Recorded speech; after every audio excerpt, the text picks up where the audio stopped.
What's up, everybody? So, got a couple packages in the mail recently. One from Delta2Alpha and one from Maui_80. Sorry if I'm mispronouncing that. I don't really know how to pronounce your real name. It's Maari, so I'm not going to try to butcher that.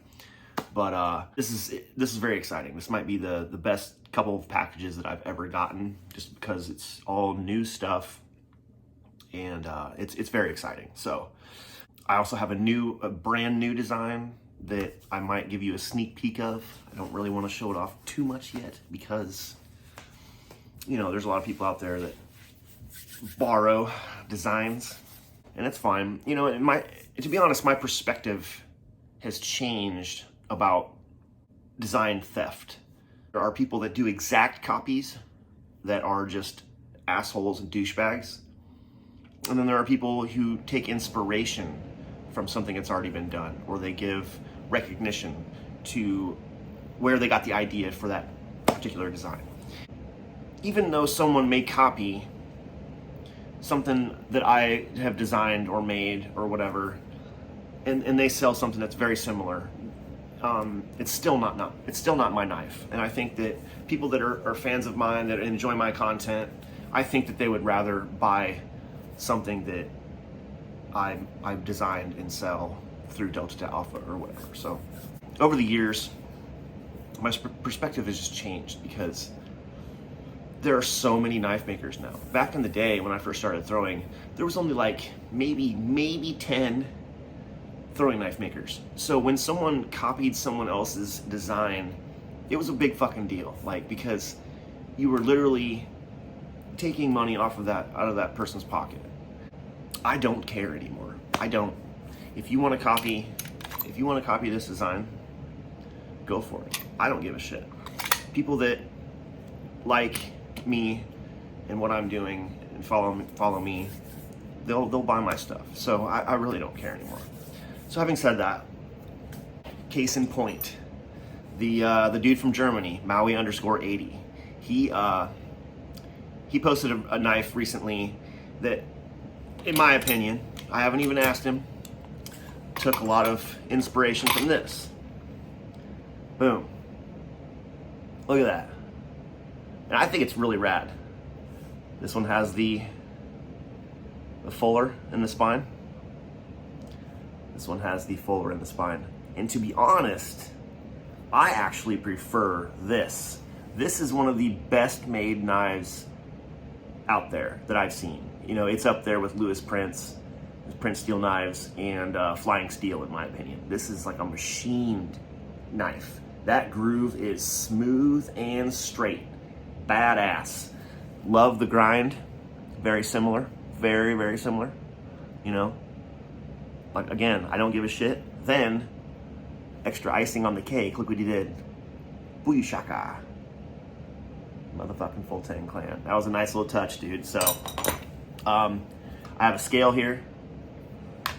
This knife is about 9 1/4 inches long, and it's a beefy it's beefy. Here we go. 277 grams.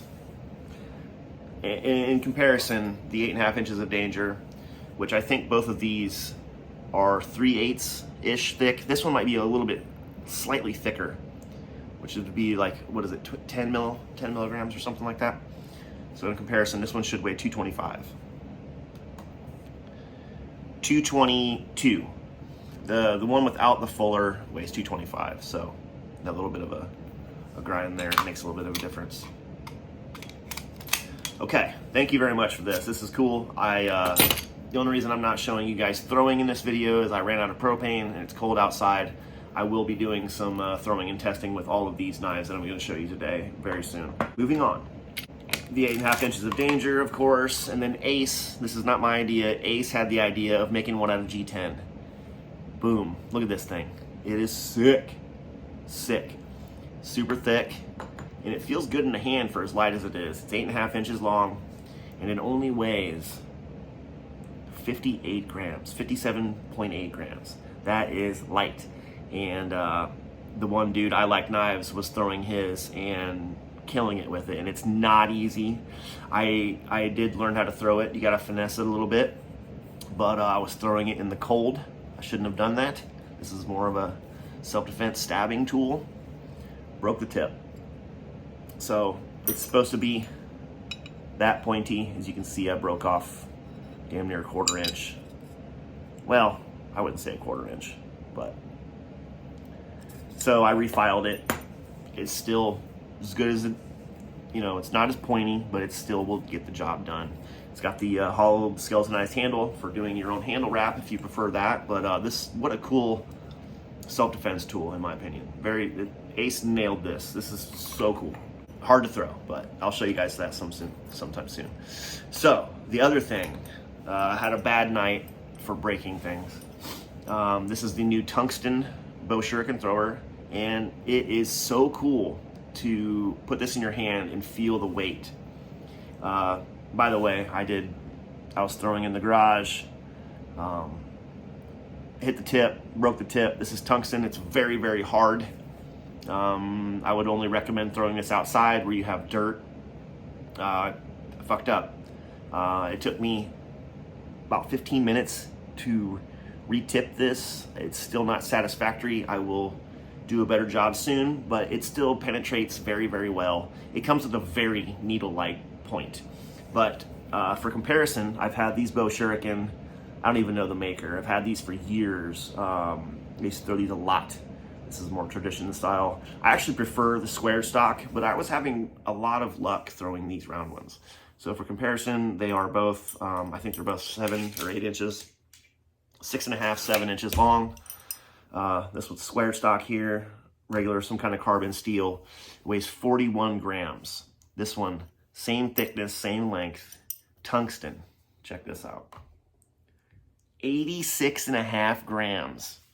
So it's a trip holding this in your hand, and what a cool idea, Ace. I think this is available through bowshuriken.org at Delta2Alpha.com. Great idea, Ace. Knocked it out of the park.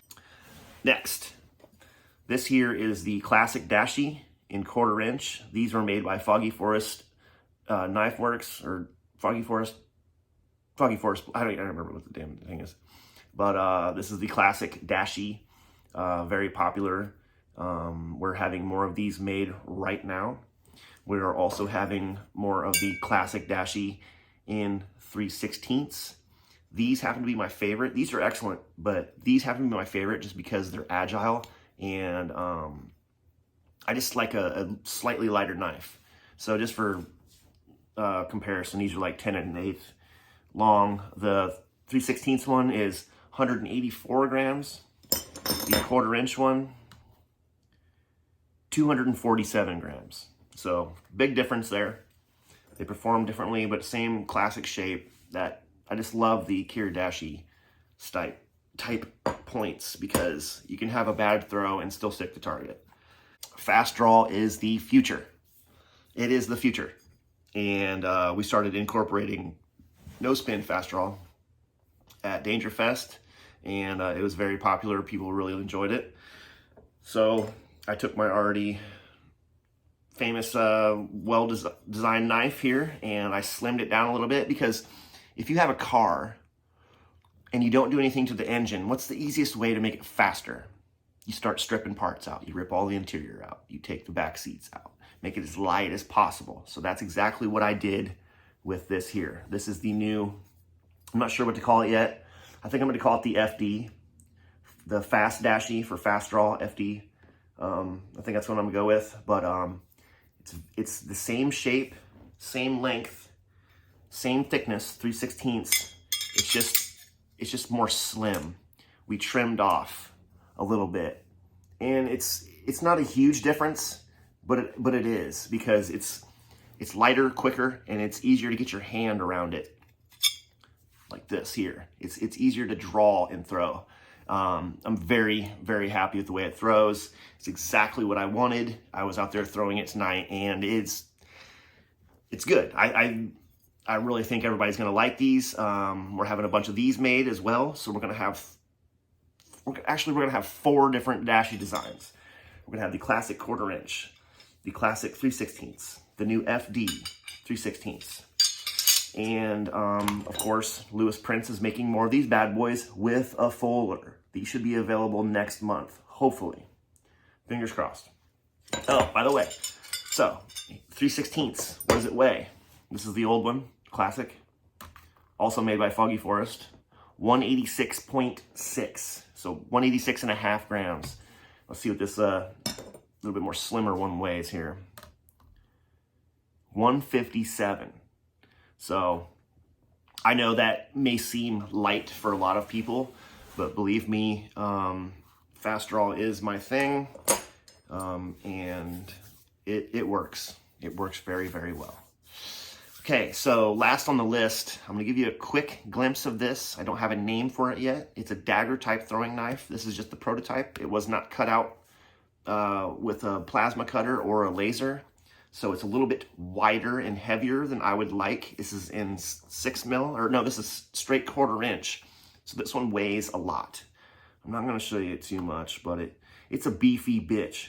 It's the heaviest knife that I've shown you. It's 300 grams, which is very heavy, but I've thrown it quite a bit. It's nice. We may change it to 3/16 just to get the weight down. But like I said, it was hand cut out, so it's a little fatter than it should be. I don't know. I make prototypes out of 1/4 inch aluminum at work. I don't know where it's at. I think it's still packed away somewhere. And I just want to see side-by-side comparison because I know this one's much wider than it should be. But I'm just going to give you a quick glimpse. Hopefully no one pauses this and steals my damn design before it comes out, like it's happened before. So there it is. The hole in the handle is there for a reason. It's to keep the knife center balanced. Had that big old hole not been in there, it would be very handle heavy. This one's damn near center balanced. So hope you enjoyed the video. I'll be doing some testing of several of these very soon. I still have a video to make with the pocket sai from Up Knife, and yeah, exciting times, man. It's very exciting times. Thanks for watching, and see you in the next one.